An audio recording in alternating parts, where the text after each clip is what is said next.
Hi hello ನಮಸ್ಕಾರ ಎಲ್ಲರೂ ಹೇಗಿದ್ದೀರಾ? ಎಲ್ಲರೂ ಚೆನ್ನಾಗಿದ್ದೀರಾ? ಮಿನಿ ವ್ಲಾಗ್ಗೆ ಸ್ವಾಗತ. ಸೊಪ್ಪಿನ ಸಾರು ಹೇಗೆ ಮಾಡೋದು, ಅದರಲ್ಲೂ ಸಬ್ಬಸಿಗೆ ಸೊಪ್ಪಿನ ಸಾರು ಹೇಗೆ ಮಾಡೋದು ಅಂತ ನೋಡೋಣ. ಇದಂತೂ ಬಾಣಂತಿಯರಿಗೆ ತುಂಬಾ ಒಳ್ಳೆಯದು. ಹಾಲನ್ನು ವೃದ್ಧಿ ಮಾಡುತ್ತೆ ಅಂತಲೇ ಹೇಳ್ಬೋದು. ಹಾಲು ಯಾರಿಗೆ ಜಾಸ್ತಿ ಬರ್ತಾ ಇಲ್ಲ ಅವರು ಈ ಥರ ಸೊಪ್ಪಿನ ಸಾರನ್ನ ಜಾಸ್ತಿ ತಿಂದರೆ ಹಾಲು ಯಥೇಚ್ಛವಾಗಿ ಬರೋಕ್ಕೆ ಸಾಧ್ಯತೆ ಇದೆ.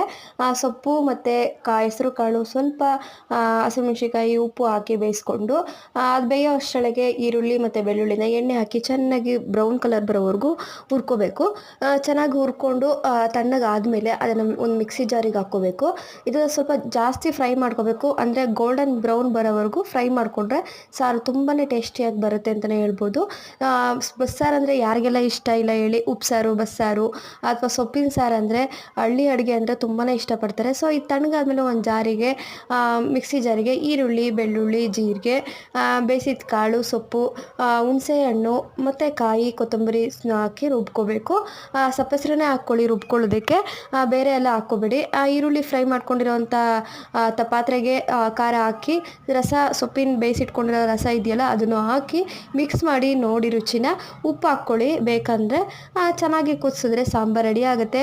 ಮುದ್ದೆಗಂತೂ ಸಖತ್ತಾಗಿರುತ್ತೆ. ಇವತ್ತು ರಾಗಿ ಇಟ್ಟಿರಲಿಲ್ಲ, ಸೊ ಹಾಗಾಗಿ ನಾನು ಮುದ್ದೆ ಮಾಡಿಲ್ಲ. ಅನ್ನಕ್ಕೂ ಸೂಪರಾಗಿರುತ್ತೆ. ಕಾಳನ್ನು ಕೂಡ ಫ್ರೈ ಮಾಡ್ಕೊಳ್ಳೋದು ವ್ಲಾಗಲ್ಲಿ ಹೇಳಿದ್ದೀನಿ. ಮೊಟ್ಟೆ ಹಾಕಿ ಕಾಳು ಪಲ್ಯ ಮಾಡಿದ್ದೀನಿ, ಸಖತ್ತಾಗಿತ್ತು ಟೇಸ್ಟು. ಈ ವಿಡಿಯೋ ಇಷ್ಟ ಆದರೆ ಗೊತ್ತಲ್ಲ, ಲೈಕ್ ಮಾಡಿ, ಶೇರ್ ಮಾಡಿ, ಸಬ್ಸ್ಕ್ರೈಬ್ ಮಾಡಿ. Thank you. ಕಮೆಂಟ್ ಮಾಡೋದನ್ನು ಮರಿಬೇಡಿ.